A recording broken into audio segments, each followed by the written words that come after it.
আজকে আমরা ক্লাস 9-এর অনুশীলনী 16 বৃত্তের পরিধি সার্কামফারেন্স অফ সার্কেল এই চ্যাপ্টারটা আলোচনা করব।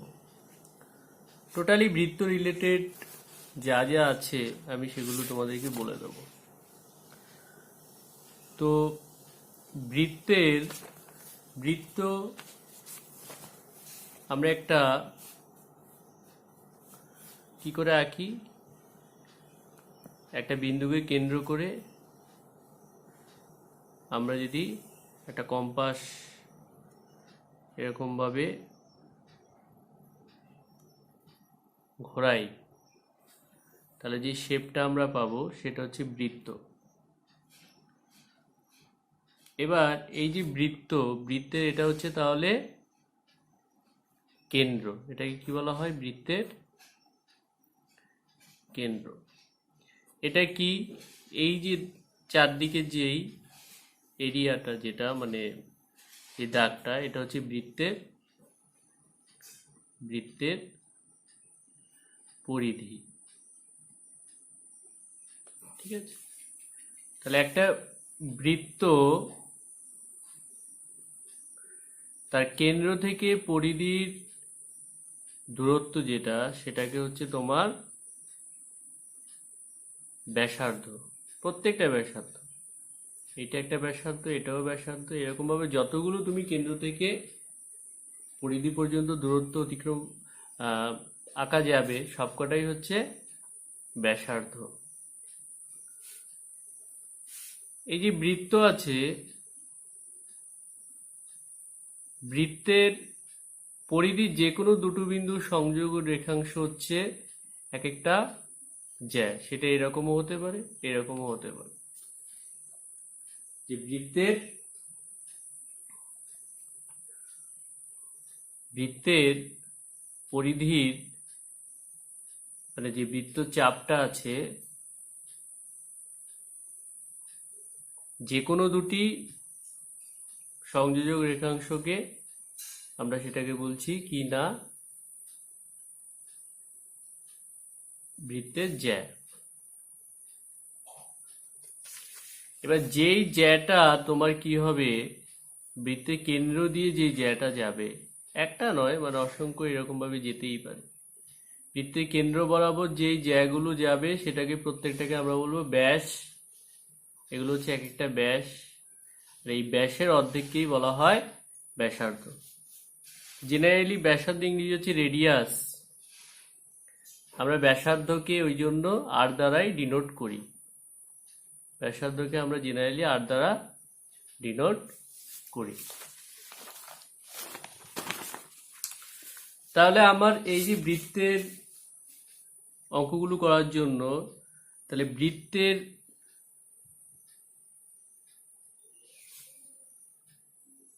পরিধি হলো গিয়ে 2πr।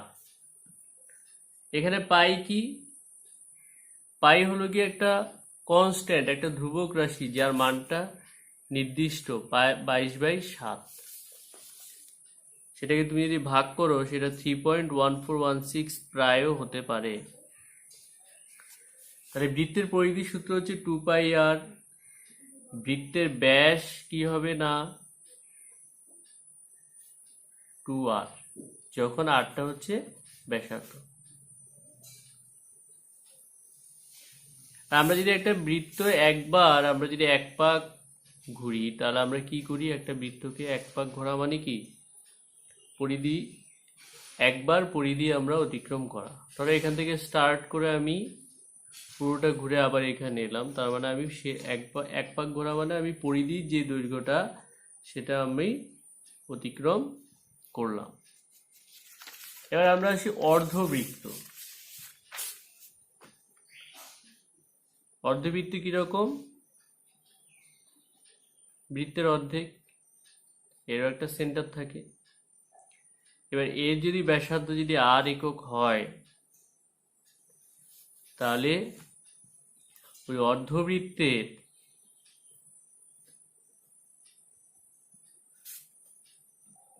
পরিধি বা পরিসীমা যাই বলো, সেটা হবে কি না পাই আর প্লাস 2r, পাই আর প্লাস 2r। ঠিক আছে, তাহলে অর্ধবৃত্ত রিলেটেড অঙ্ক কিন্তু তোমার আসতে পারে। আমি একসাথে তোমাদেরকে 18 অনুশীলনীর 18 অনুশীলনীর বৃত্তের ক্ষেত্রফলের অঙ্কগুলো আমি একটুখানি বলে দিচ্ছি, যে প্রয়োজনীয় সূত্রগুলো আমাদের লাগবে। তাহলে একটা বৃত্ত আমি হাতে আঁকছি, ঠিক আছে, কিন্তু তোমরা কিন্তু কম্পাস ইউজ করবে। একটা বৃত্তের ব্যাসার্ধ যদি আর হয়, তাহলে তার ক্ষেত্রফল কি হবে? পাই আর স্কোয়ার বর্গ একক। পরিসীমায় কিন্তু একক বা মিটার বা সেন্টিমিটারে হয়, কিন্তু ক্ষেত্রফল যখনই হবে সেটা হবে বর্গ একক। এবার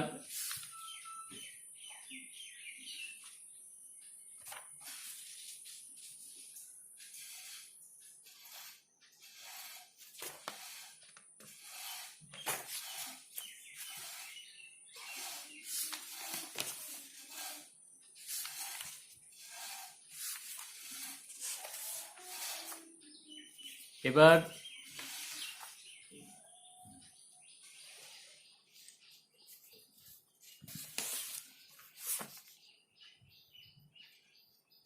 আমরা বলয়াকার ক্ষেত্র অনেক সময় আমরা পাবো। বলয়টা হচ্ছে কি একটা ফুটো পয়সার মতো আর কি, মাঝখানে একটু ছিদ্র থাকবে আর দুপাশে এরকম সলিড পাত থাকবে। সেই ক্ষেত্রে আমরা এই যে বলয়ের যে লোহার যে বা যাই পাত হোক, সেই পাতটার যে ক্ষেত্রফল সেটা কি হবে? Pi into capital R square small R square, যেখানে ক্যাপিটাল আরটা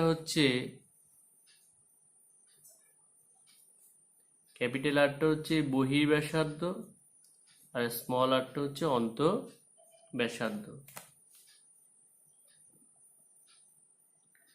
তাহলে ক্যাপিটাল আরটা হচ্ছে বাইরের ব্যাসার্ধ আর স্মল আরটা হচ্ছে অন্তঃব্যাসার্ধ। এই দুটো বিয়োগ করলে আমরা কি পাবো? না ক্ষেত্রফল পেয়ে যাব, বলয়টার ক্ষেত্রফল পেয়ে যাব। তারপরে তোমরা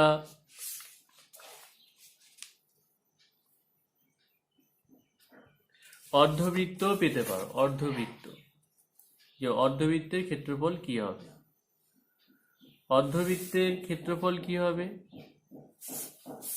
যে আমরা যে অর্ধবৃত্তটা পেলাম তার ক্ষেত্রফল কি হবে? জাস্ট পাই আর স্কোয়ার বাই 2। অর্ধবৃত্তের ক্ষেত্রফল হবে পাই আর স্কোয়ার বাই 2।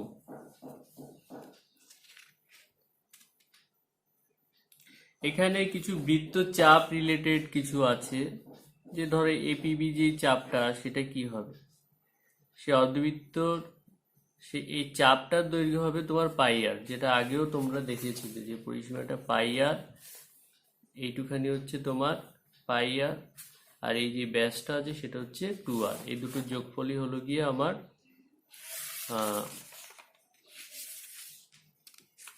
টোটাল একটা অর্ধবৃত্তের পরিসীমা।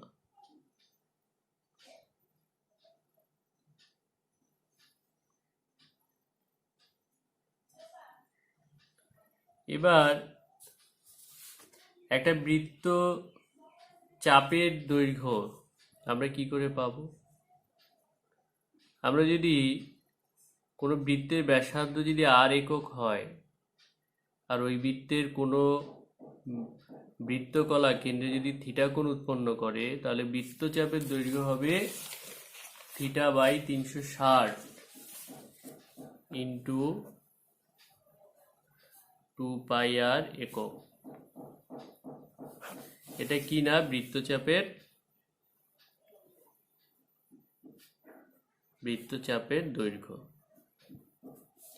এবার এই যে বৃত্তকলা আছে, এই যে বৃত্তকলাটা, সেই বৃত্তকলার ক্ষেত্রফল কি হবে?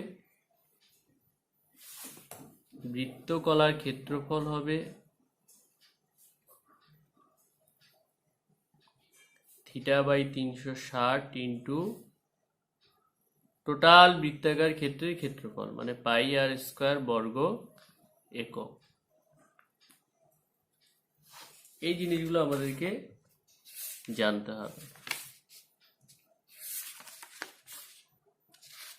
রিলেটেড অনেক উদাহরণ আছে, উদাহরণগুলো দেখবে।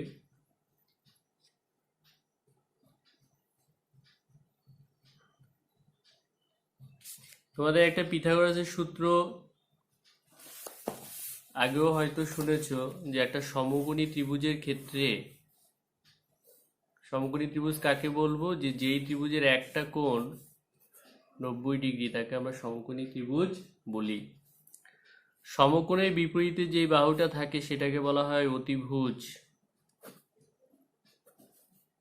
আর একটা হচ্ছে ভূমি, একটা হলো লম্ব। তাহলে পিথাগোরাসের সূত্র কি বলে?